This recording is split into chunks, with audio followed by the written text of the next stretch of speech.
My name is Olivier Donard. I am a research scientist from CNRS.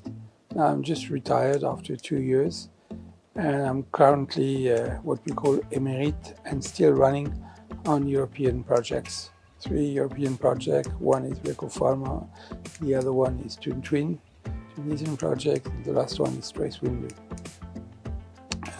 My expertise is in the field of analytical and environmental chemistry. I have developed many methods to promote speciation techniques that have been applied to environmental, of course, at first, and then also to food and the industrial sector, which is very important. And later we have developed isotopic signatures, which for environmental assessments to understand mechanisms and to first unravel pathways of elements such as mercury in the environment, combine isotopes and speciation for methyl mercury, for example, in fish, or lately we have used this isotopic experience for food traceability.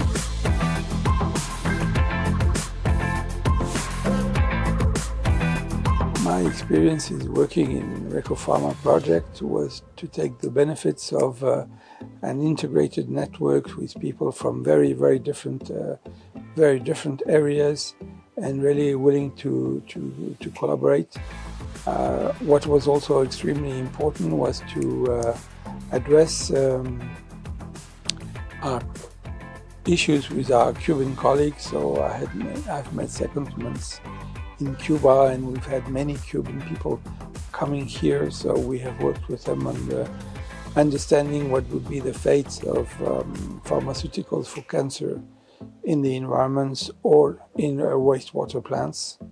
So here it was a lot of analytical developments, and we have made reviews of what was already available, and then we have developed an HPLC ICP-MS system specific for cisplatin compounds, and that system is certainly one of the most sensitive published currently, and that also allows to analyze several cisplatin compounds in the same run. So that was the objective of our contribution in the RecoPharma project.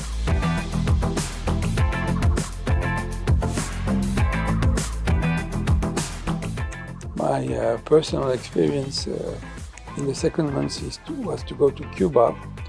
I've had many contacts in Cuba, a lot of interest, created a lot of projects inside RecoPharma, including outside RecoPharma, because there was a lot of interest. What I'm lacking for all this experience, which was extremely benefits, is a real follow-up from the Cuban side, because we have been very far into those different projects, and we lack now, I would say, huge potential that have been identified in Cuba. So this is the analysis from my side.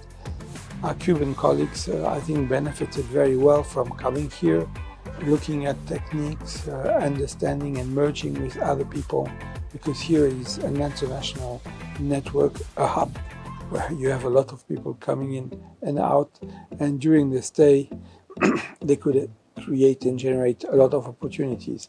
And the project is not finished, and I still have one more secondment to go to Cuba. Okay.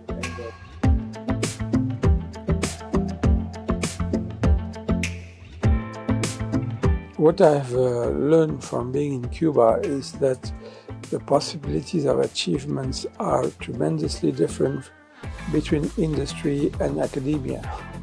But industry is very strongly motivated. So I think that some of the hot topics of RecoPharma, when they will be transferred to industry in Cuba, may stand a good chance to be developed. I would say if they are on the industrial side with a strong momentum of support of the industry, because the pharmaceutical industry is very big in Cuba. So I think that this is one of the leads that could really promote the whole value chain of RecoPharma because of this very close link to one of the key sectors of the economy of Cuba, because Cuba is very much into drug developments and a lot of pharmaceutical development. So I think some of the large outcomes of RecoPharma would really be beneficial, for sure for the industry, maybe from academia, but the academia maybe don't have the chance or the opportunity to value that.